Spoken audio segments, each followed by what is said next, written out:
It's weird when, you wake up in the morning, see people going to school. It's just weird not going when everybody else is.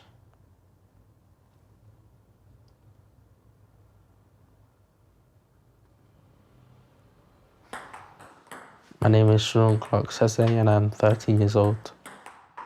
My parents are from Barbados and Sierra Leone.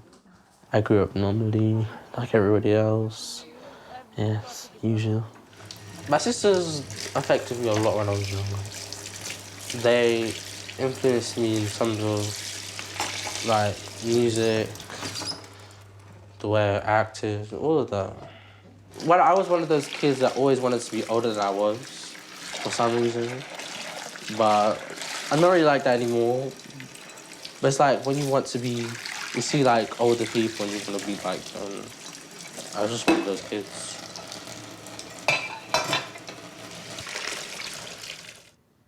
I was excluded in the middle of June, near the end of year 8. So I was with two of my friends. One of them was my best friend at the time. They were both smoking illegal substances. I was not. Then we went to school. One of them was acting strange, unusual. The teachers questioned it and everything kind of just unraveled. They didn't actually look properly to see what actually happened. And I felt like they were just excluding me because they just wanted to get rid of me. I was quite at a loss of what to do. Like, what do you do now? Where do you go from here? So. Hi, Sean. Good to see you. I didn't think it was something that we could do on our own. I needed someone to help us, and Joshua has been invaluable ever since. It was like a release of burden was taken off my shoulders, because prior to that I was lost. And I was getting really worried about Sean not being in mainstream school and not studying his certain subjects like English, maths and sciences. I was getting really concerned. I thought with the drugs tests that we had made Sean take prior to the hearing itself, and with that being negative, I thought, well, with that alone, they would reverse the decision to exclude Sean. I thought once it was squashed and we cleared Sean's name, Sean could go back, start fresh in a new school.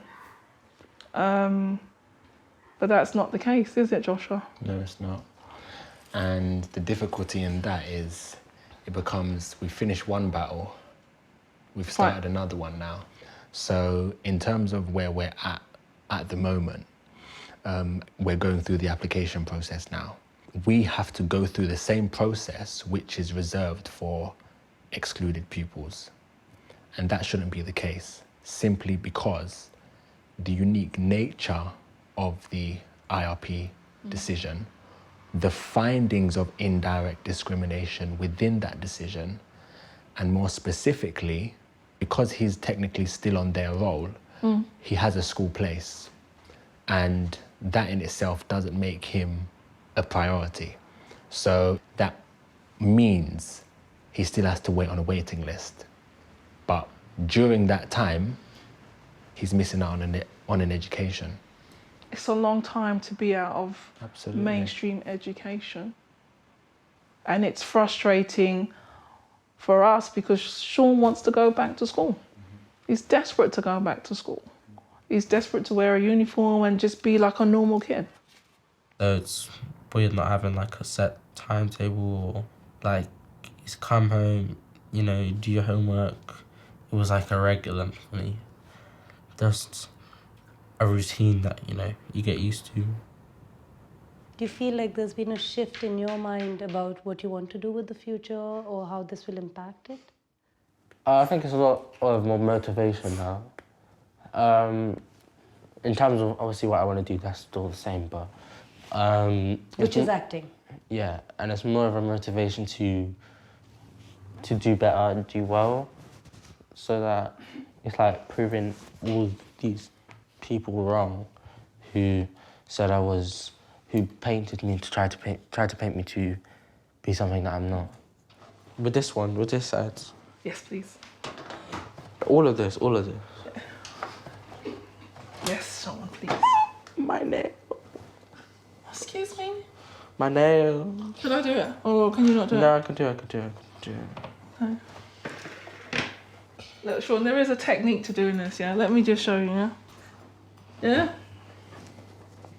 Just put some of this on here. There is a technique. Yeah? I was using the other sides. There's a little technique to it. Got it? I got skills. Okay. Master chef in the making. You think so? See, you're doing well. You can do it. Where are we going to put the tree this year then? Over there in your little garden. Yeah, your garden's got to go. Sorry, Mum. she loves these plants more than us. Excuse me? When she came back from holiday, she's like, Mummy's home. Mummy's home. And I'm like, and we're all like sick already from like the air and the cold. And it's just the plants. You treat them like they're not your children, you know. There's enough love for everyone, no worries, man. I'm all, you know, you're not being deprived. I've got enough love to give. All right, excuse me, I'm gonna let you not do your thing, otherwise I'm not surface to requirements. I fit in the middle, don't I? No, but you already have 200. Yes, Because you get it. Yeah, I was really excited when Sean was born. I wanted a boy and I wanted somebody else to play with and stuff. And got Sean, so that was really great. Yeah, we just always used to play together. Sean was always very expressive. Pretty much like from when he was young, me and my sister were talking to him like a lot, talking with him, and he just picked up speech really quickly. And. Are you married? No, I won't buy. And we used to play together, we used to sing and dance together. And yeah, I can't say I know a lot about Sean's friends, but I know that he has a lot less friends now. And, you know, there's a lot more to school than just the learning. There's a social aspect as well. Which I think is really important. It's important to engage with other people and be confident in communicating with other people, and I don't want this to have an effect on how he approaches other people and how he associates with other people. Yeah, I think I'm very more pick and choosy with who I'm going to associate with now, because you don't know what someone's actual intentions are, or if they've really got your back and if they're really your true friend. I only really see one person now. I don't really see anybody else. So I don't have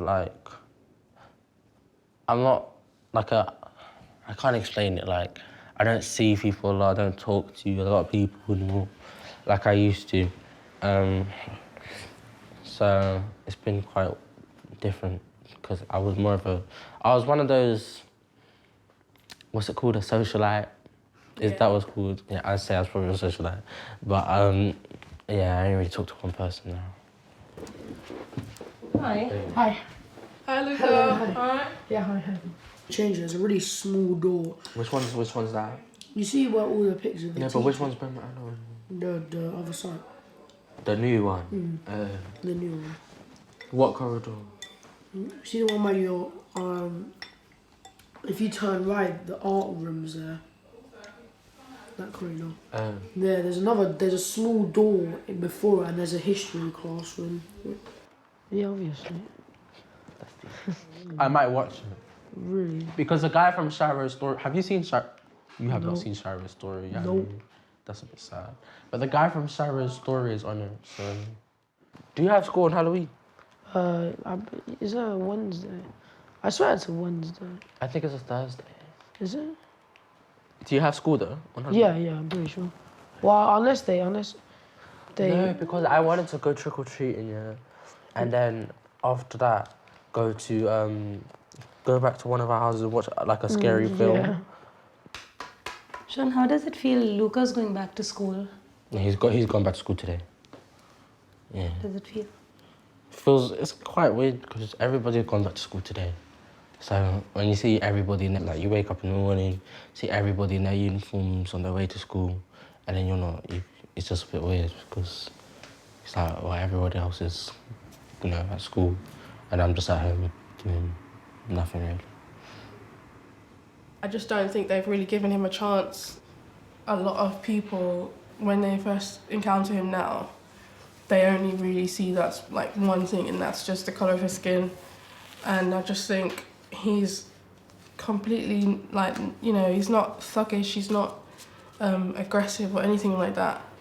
And yeah, it's been really hard, just the fact that there is no safety net or systematic procedure for what happens to people in Sean's position. What happens after you get excluded and you appeal, and what happens after you win the IRP. There is no this is what happens and it goes A, B, C. There's nothing like that. The IRP is a independent panel review. I cried when I heard that we won the IRP, and that was quite emotional for me.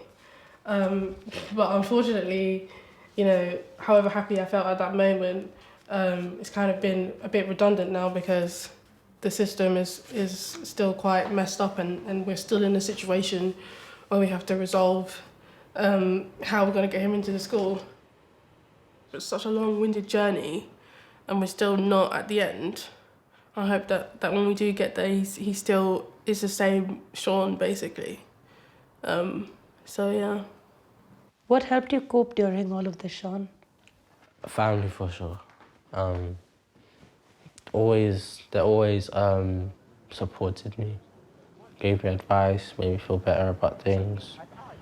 Hanging out with family, it helps take your mind off it. As well as it's been a difficult experience for him, it's affected everybody in his family.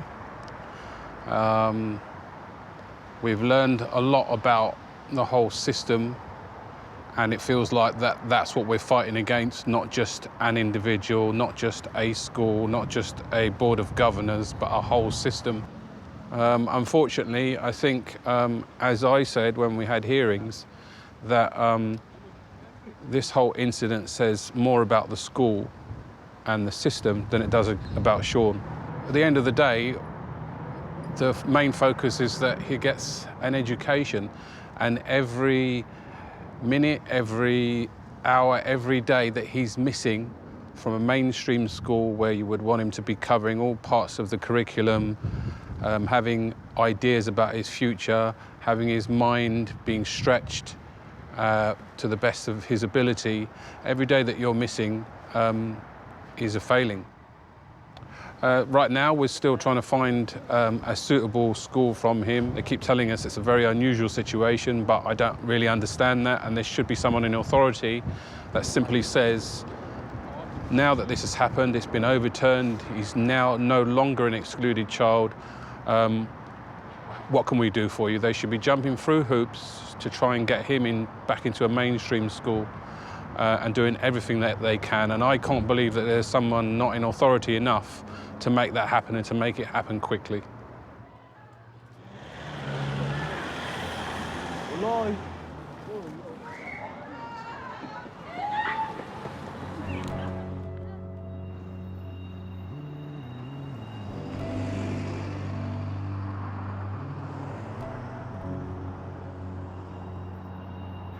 As the world expands, I see the borders shrink.